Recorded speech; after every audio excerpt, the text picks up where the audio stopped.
Yan, lambing na bata, mamimiss niya yung papa niya.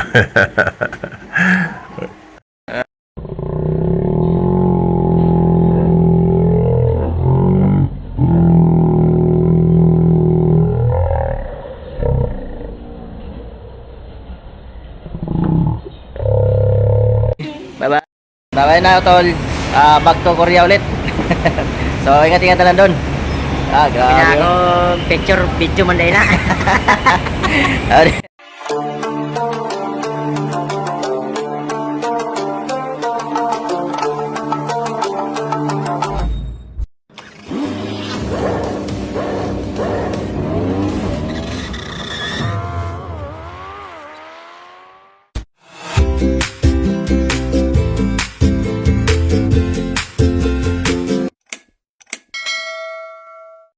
Good morning, good morning, good morning. Mapagpalang araw sa atin lahat. Panibang araw naman. So, araw ngayon is Huwebes. Susundo tayo ngayon sa aking utol. Ihatid natin sa airport para makabawi ng mga aking utol kasi hindi ka namin nakita yung nakaraan. Kaya request siya sa ako daw maghatid sa kanya sa airport para makabawi naman si Kuya Bong. At kasi di kami nagkita, nagdespedida kasi nakaraan di ako nagpunta. Ako lang hindi nagpunta. Mga utol ko pumunta. Baka magtampo, kaya ako na lang maghatid sa kanya sa airport. So para makabawi si Kuya Bao, ihatid natin sa airport. So let's go.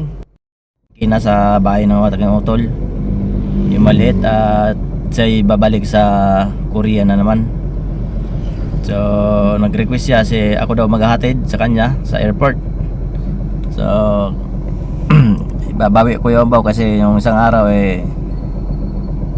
hindi tayo nakarating doon. Pinapunta ko doon sa bahay nila ng despedida yata sila. Despedida niya na simula nung Sabado. Simula Sabado hanggang Lunes. Grabe yung sayahan nila doon sa kanila. So ako hindi ako nakarating doon kasi alam na may bawal tayo sa inom. Kaya hindi nakarating si Kuya Ambaw at masabang pakiramdam. At may lakad din.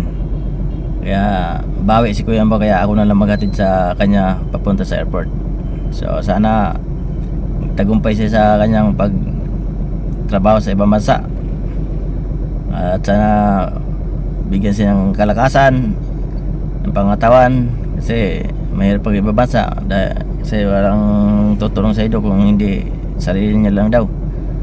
Sabi niya nga noon, talagang kahit malamig, kahit may sakit, talagang babangon sila kasi hindi sila po pwedeng hindi umabsent. Kailangan talaga yung katawan mo daw doon kung may power kuryente, talagang i-charge mo ng i-charge para hindi ka lulubat.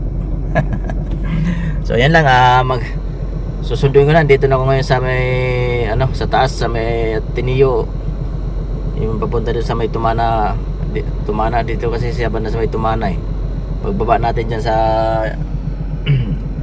dito na ako sa taas may yung Miriam. Pagbaba natin dyan sa Tumana, yung palusong tawag dito Little Baguio, yung palusong na pumunta doon sa subdivision pupuntang Tumana patawid ng ilog. Doon na siya sa may Pipino Street sa may Tumana Marikina. So susunduin natin, so naghihintay na. Ang flight niya is 6 PM pa naman. Kasi yung nila, yung nagpalis sa kanila kasi yan, government.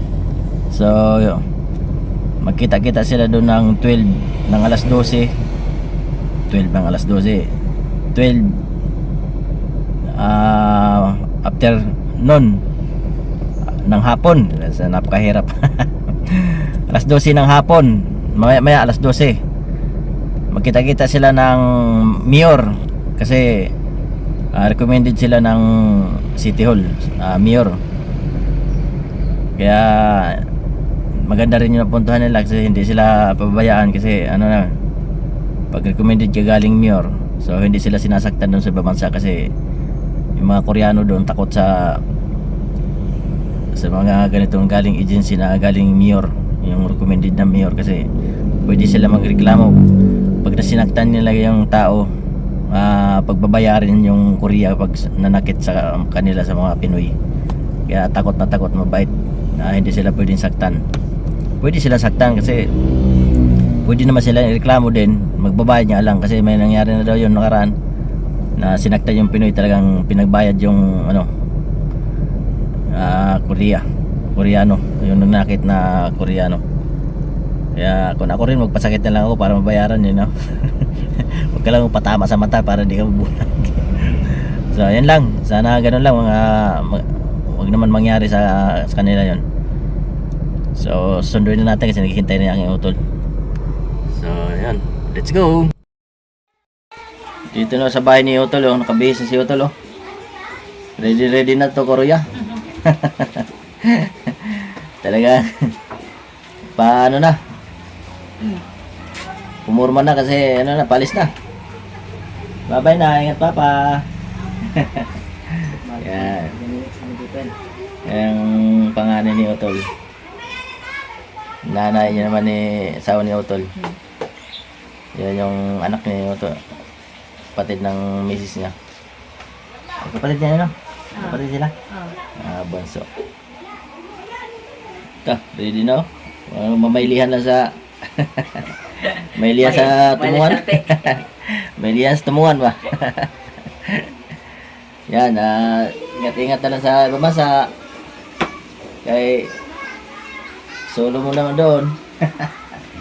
Kaya ay na problema. Alam mo naman yan, kay naka-experience ka naman dati.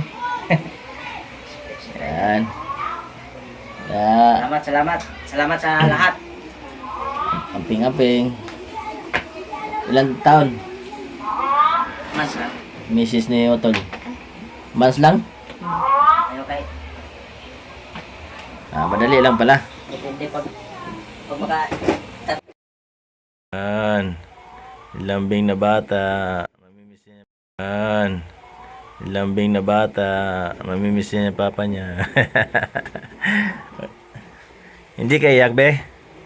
Ha? Yeah. Hindi ka dito. Hindi ka na umiyak? Ha? Sanay ka na bagay, dati pa yun, no? Sanay ka pa na, nasa babansa ni papa mo eh. Tama yan, hindi na mag-iyak, no? Nagtrabaho si papa para marami ka pira.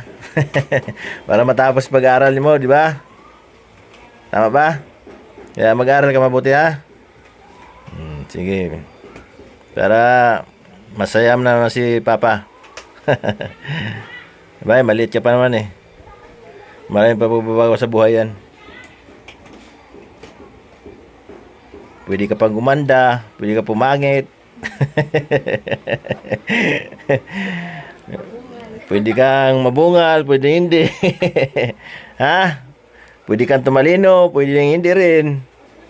Pwede kang yumaman, pwede hindi. Basta ganun lang, ha? Kailangan yumaman, no? At mabait. Kailangan yumaman. Yan. Para ikaw naman makatulong sa magulang mo paglaki. Nasa lola mo, naghihintay na siya makatapos ka raw. Ito, tapos. Tapos na. Pwede na. Ako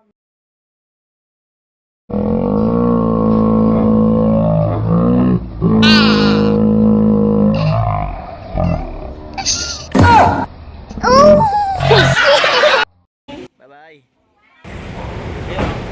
Yan, nandito na kami sa airport. Yan, shout out sa aking utol. Ingat-ingat na lang, tol. Yan, ingat sa ibang bansa. Alam mo na yun kasi hindi na kailangan kailangan pagsabihan kasi experience mo na yan. Yan, basta ingat na lang. Oo, salamat. Yun. Bye-bye na, tol. Back to Korea ulit. So, ingat-ingat na lang doon. Grabe. Ako picture video man dahil na. Ang inspirasyon sa buhay, kasama ang lahat, walang iwanan tunay sa brother. Puno ng kwento at ngiti, bawat kahit taglay, ang diwa ng pakikiisa. Kapamamahalan ang ating misyon, kuya, bomba sa puso, wala